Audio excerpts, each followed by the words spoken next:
ബിസ്മില്ലാ വൽഹംദുലില്ലാ വസ്സലാത്തു വസ്സലാമു അലാ റസൂലില്ലാ വഅലാ ആലിഹി വസഹ്ബിഹിൽ ഫായിസീന ബിറിദല്ലാഹ് അമ്മാ ബഅദ്. ഫിഖ്ഹ് ക്ലാസ് തുടരുന്നു. ഇന്ന് നമുക്ക് പഠിക്കാനുള്ള വിഷയം നവാഖിദുൽ വുദൂ, വുദൂ മുറിയുന്ന കാര്യങ്ങളെക്കുറിച്ചാണ്.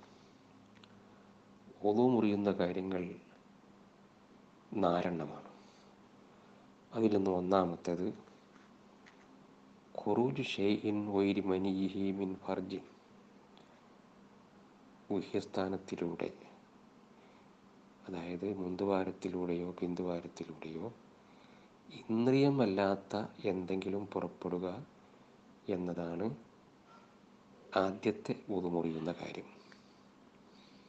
എന്നാൽ ഒരാൾക്ക് ഗുഹ്യസ്ഥാനം അടഞ്ഞു, പകരം പുതുതായി പൊക്കിളിൻ്റെ താഴെ ഒരു ദ്വാരം തുറന്നു എന്ന് വെക്കുക. എന്നാൽ ആ ദ്വാരത്തിലൂടെ എന്തെങ്കിലും പുറപ്പെട്ടാൽ വുദൂ മുറിയും. എന്നാൽ ഈ തുറന്ന ദ്വാരം പൊക്കിളിൻ്റെ മീതെയാണെങ്കിൽ വുദൂ മുറിയുകയില്ല. പക്ഷേ പൊക്കിളിൻ്റെ മീതെയുള്ള ദ്വാരം പ്രകൃതിയാ ഉള്ള ദ്വാരമാണെങ്കിൽ അതിലൂടെ എന്തെങ്കിലും പുറപ്പെട്ടാൽ വുദൂ മുറിയും. ഇനി പുറപ്പെടുന്ന സാധനം എങ്ങനെയുള്ളതായിരിക്കണം എന്നതിനെ സംബന്ധിച്ചാണ് പറയുന്നത്.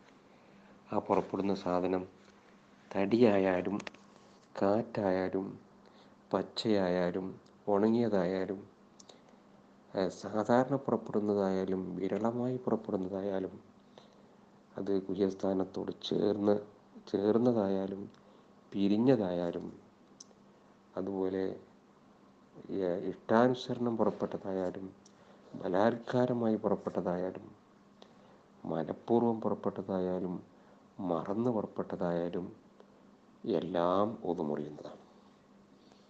എന്നാൽ ഒരു മയ്യത്തിനെ സംബന്ധിച്ചിടത്തോളം മയ്യത്തിൻ്റെ വുദൂ ആ മയ്യത്തിൽ നിന്ന് എന്തെങ്കിലും പുറപ്പെട്ടു എന്നതുകൊണ്ട് മുറിയുകയില്ല. പിന്നെ നിർബന്ധമുള്ളത് ആ മയ്യത്തിൽ നിന്ന് പുറപ്പെട്ട ആ നജാസത്തിനെ നീക്കലാണ് നിർബന്ധമുള്ളത്. രണ്ടാമത് മയ്യത്തിന് വുദൂ എടുത്തു കൊടുക്കേണ്ട ആവശ്യം ഇല്ല. ഇതാണ് ഒന്നാമത്തെ കാരണമെങ്കിൽ, രണ്ടാമത്തെ കാരണം സവാലു തമീസിൽ അക്കലാണ്, ബുദ്ധിയുടെ വകതിരിവ് നീങ്ങുക എന്നാണ്. അതാണ് രണ്ടാമത്തെ വുദൂ മുറിയുന്ന കാര്യം. ബുദ്ധിയുടെ വകതിരിവ് നീങ്ങൽ ചിലപ്പോൾ മസ്ത് കൊണ്ട് നീങ്ങാം, ഭ്രാന്ത് കൊണ്ട് നീങ്ങാം, ബോധക്ഷയം കൊണ്ട് നീങ്ങാം, ഉറക്ക് കൊണ്ട് നീങ്ങാം. ഇങ്ങനെ എന്തുകൊണ്ട് നീങ്ങിയാലും വുദൂ മുറിയും. എന്നാൽ ഉറങ്ങുമ്പോൾ ഇരിപ്പിടം ഉറപ്പിച്ചിരുന്ന് ഉറങ്ങി ഏതുവരെ ഉണരുന്നത് വരെ ഒരാൾ ഉറങ്ങിയാൽ ആ ഉറക്ക് കൊണ്ട് വുദൂ മുറിയുകയില്ല. അതുപോലെ തൂങ്ങി ഉറക്ക് കൊണ്ടും വുദൂ മുറിയുകയില്ല. അതുപോലെ ഈ മസ്തിൻ്റെ ആദ്യ സമയത്തുള്ള മയക്കം കൊണ്ടും വുദൂ മുറിയുകയില്ല. ഇനി മൂന്നാമത്തെ വുദൂ മുറിയുന്ന കാര്യം മസ്സു ഫർജി ആദമിയിൻ ബിബത്തിനിൽ കഫി, മുൻകൈയിൻ്റെ പള്ള കൊണ്ട് മനുഷ്യൻ്റെ ഗുഹ്യസ്ഥാനം തൊടുക എന്ന്. ഈ ഗുഹ്യസ്ഥാനം എന്ന് പറഞ്ഞാൽ മുന്തുവാരവും പിന്തുവാരവും അതിൽപ്പെടും. ഇനി ഈ ഗുഹ്യസ്ഥാനം അത് സലീം ആകണം എന്നില്ല. അതായത് അത് ആരോഗ്യമുള്ളതായാലും ഇല്ലാത്തതായാലും മുറിയും. ഇനി കൈ ആരോഗ്യമുള്ളതായാലും ഇല്ലാത്തതായാലും മുറിയും. ഉദാഹരണം, ഒരു കുഴഞ്ഞ കൈ കൊണ്ടാണ് തൊട്ടത് എന്നാലും മുറിയും. ഇനി കുഴഞ്ഞ സാധനത്തിനെയാണ് തൊട്ടത് എന്നാലും മുറിയും. അതുപോലെ ചേർന്ന സാധനം, അതായത് ശരീരത്തിനോട് ചേർന്ന സാധനം തൊട്ടാലും അത് മുറിയും. ശരീരത്തിൽ നിന്ന് വേർപെട്ട ഗുഹ്യസ്ഥാനം തൊട്ടാലും വുദൂ മുറിയും. അതുപോലെ ഇനി മയ്യത്തിൻ്റെ ഗുഹ്യസ്ഥാനം തൊട്ടാലും ചെറിയ കുട്ടിയുടെ ഗുഹ്യസ്ഥാനം തൊട്ടാലും വുദൂ മുറിയും. ഇനി മനഃപൂർവ്വം തൊട്ടാലും വുദൂ മുറിയും, മറന്നുകൊണ്ട് തൊട്ടാലും വുദൂ മുറിയും. എന്നാൽ പ്രത്യേകമായി ഒതു മുറിയാത്ത ചില സ്ഥലങ്ങളുണ്ട്, അതും കൂടി ശ്രദ്ധിക്കുക. അതായത് ഗുഹ്യരോമം, അതുപോലെ ചന്തിയുടെ ഉൾഭാഗം, അതുപോലെ ഉൻസേനി എന്ന് പറഞ്ഞാൽ ഈ വൃഷ്ണസഞ്ചി, അതും തൊട്ടാൽ ഈ മൂന്നും തൊട്ടാൽ ഒതു മുറിയുകയില്ല. അതുപോലെ തന്നെ മാർക്കം ചെയ്യുമ്പോൾ മുറിക്കപ്പെടുന്ന ഭാഗമുണ്ട്, ആ ഭാഗം തൊട്ടാലും ഒതു മുറിയുകയില്ല.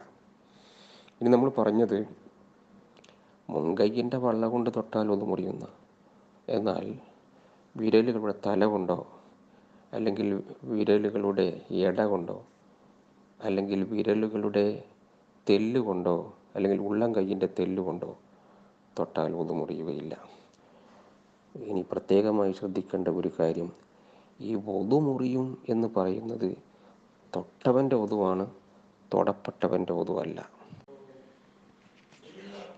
ഇനി അർത്ഥം കൂടി ശ്രദ്ധിക്കുക. നവാക്കിബുൽ ഉദു, ഉദു മുറിയുന്ന, ഉദുവിനെ മുറിക്കുന്ന കാര്യങ്ങൾ. നവാക്കിബുൽ ഉദുഇ അർബഅ, ഉദുവിനെ മുറിക്കുന്ന കാര്യങ്ങൾ 4 ആകുന്നു, അല്ലെങ്കിൽ ഉദു മുറിയുന്ന കാര്യങ്ങൾ 4 ആകുന്നു. അൽ അവ്വൽ, ഒന്നാമത്തത് ഖുറുജു ഷൈഇൻ ഗൈരി മനിയിഹി, അവൻ്റെ മനിയല്ലാത്ത എന്തെങ്കിലും പുറപ്പെടുക, മിൻ ഫർജിൻ, ഗുഹ്യസ്ഥാനത്തിലൂടെ, ഔ സഖ്ബിൻ, അല്ലെങ്കിൽ ദ്വാരത്തിലൂടെ, തഹത്ത സുറ, പൊക്കിളിൻ്റെ താഴെയുള്ള, ഏത് നിലയിൽ, വൽ ഫർജു മുൻസദ്ദുൻ, ഗുഹ്യസ്ഥാനം അടക്കപ്പെട്ടതാണ്, ആ നിലയിൽ.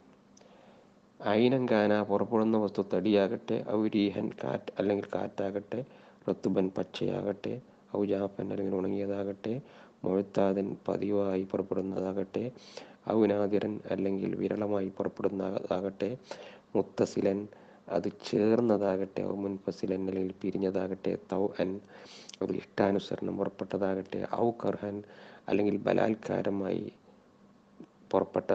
പുറപ്പെട്ടതാകട്ടെ, അംദൻ, മനഃപൂർവ്വം പുറപ്പെട്ടതാകട്ടെ, ഔ സഹ്വൻ, അല്ലെങ്കിൽ മറന്നുകൊണ്ട് പുറപ്പെട്ടതാകട്ടെ, എങ്ങനെയായാലും ഒതു മുറിയും. വൽ മയ്യിത്തു, മയ്യിത്ത് ലാ തന്തഖിദു മയ്യത്തിനെ സംബന്ധിച്ചിടത്തോളം ലാ തന്തഖിദു തഹാറത്തുഹു, മയ്യത്തിൻ്റെ തഹാറത്ത്, മയ്യത്തിൻ്റെ ശുദ്ധി മുറിയുകയില്ല. ബി ഖുറൂജ് ഷൈഇൻ മിൻഹു, ആ മയ്യത്തിൽ നിന്ന് എന്തെങ്കിലും പുറപ്പെടൽ കൊണ്ട്. വഇന്നമാ തജിബു, നിർബന്ധമുള്ളൂ, ഇസാലത്തു നജാസത്തി മിൻഹു, ആ മയ്യത്തിൽ നിന്ന് നജാസത്തിനെ നീക്കൽ മാത്രം. വസാനി, രണ്ടാമത്തെ ഉദു മുറിയുന്ന കാര്യം, സവാലു തമീസിൽ അക്ലി, ബുദ്ധിയുടെ വകതിരിവ് നീങ്ങലാണ്. ബിസക്കിരിൻ, മസ്ത് കൊണ്ടോ, ഔ ജുനൂനിൻ, അല്ലെങ്കിൽ ഭ്രാന്ത് കൊണ്ടോ, ഔ യൗമായിൻ, അല്ലെങ്കിൽ ബോധക്ഷയം കൊണ്ടോ, ഔ നൗമിൻ, അല്ലെങ്കിൽ ഉറക്ക് കൊണ്ടോ. എന്നാൽ ഇല്ലാ നൗമ മുമക്കിനിൻ മക്കാദഹു, അവൻ്റെ ഇരിപ്പിടം ഉറപ്പിച്ച് ഇരുന്നവൻ്റെ ഉറക്ക് ഒഴികെ, അത്തന്തിബാഹിഹി, അവൻ്റെ ഉണർച്ച വരെ. ലായന്തഖിദുൽ വുദു, വുദു മുറിയുകയില്ല, ബിനു ആസിൻ, തൂങ്ങി ഉറക്കുകൊണ്ടും, വലാ ബി അവായിലി നശ്വതി സക്കിരി, മസ്തിൻ്റെ ആദ്യ സമയത്തുള്ള മഴക്കം കൊണ്ടും. വസാലിത്ത്, മൂന്നാമത്തത് മസ്സു ഫർജി ആദമിയിൻ ബി ബത്നിൽ കഫി, മുൻകൈയിൻ്റെ പള്ള കൊണ്ട് മനുഷ്യൻ്റെ ഫർജിനെ തൊടലാണ്. ആ ഫർജ് എന്ന് പറഞ്ഞാൽ കുബലങ്കാന, അത് മുന്തുവാരാകട്ടെ, ഔദുബുറൻ, അത് പിന്തുവാരാകട്ടെ, സലീമൻ, ആരോഗ്യമുള്ളതാകട്ടെ, ഔ അശല്ല, അല്ലെങ്കിൽ കുഴഞ്ഞതാകട്ടെ, മുത്തസിലൻ, ചേർന്നതാകട്ടെ, ഔ മുങ്കത്തിയൻ, അല്ലെങ്കിൽ മുറിക്കപ്പെട്ടതാകട്ടെ, ഒലൗലി മയ്യത്തിൻ, അത് മയ്യത്തിൻ്റെതാകട്ടെ, ഔ സഗീരിൻ, അല്ലെങ്കിൽ കൊച്ചുകുട്ടിയുടേതാകട്ടെ, ചെറിയ കുട്ടിയുടേതാകട്ടെ, അംദൻ, മനഃപൂർവമാകട്ടെ, ആ തൊട്ടത് മനഃപൂർവമാകട്ടെ, അംദൻ കാനൽ മസ്സു, ആ മസ്, ആ തൊടൽ മനഃപൂർവമാകട്ടെ, ഔ സഹുവൻ, അല്ലെങ്കിൽ മറന്നിട്ടാകട്ടെ. വലായങ്കുതു, മുറിയുകയില്ല, മസ്സുൽ അനത്തി, വലായങ്കുതു മസ്സുൽ ആനത്തി,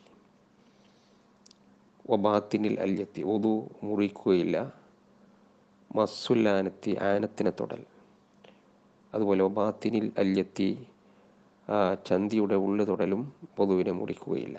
അതുപോലെ വൽ ഉൻസേയിനി, വൃഷ്ണസഞ്ചി തൊട്ടാലും ഒതു മുറിയുകയില്ല, ഒതുവിന് മുറിക്കുകയില്ല.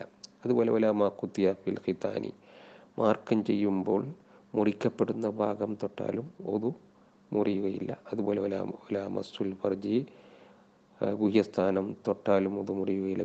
ഊസിൽ അസാബി, വിരലുകളുടെ തല കൊണ്ടോ, ഒമാ ബൈനഹ, വിരലുകളുടെ ഇടയിലുള്ള സ്ഥലം കൊണ്ടോ, വഹർഫിഹ, ആ വിരലുകളുടെ തെല്ലുകൊണ്ടോ വഹർഫിറാഹത്തി ഉള്ളം കൈയിൻ്റെ തെല്ലുകൊണ്ടോ തൊട്ടാൽ ഉതു മുറിയുകയില്ല. വലായന്തക്കിതു ഉതു ഉൽ മൽമൂസ് തൊടപ്പെട്ടവൻ്റെ ഉതു മുറിയുകയില്ല.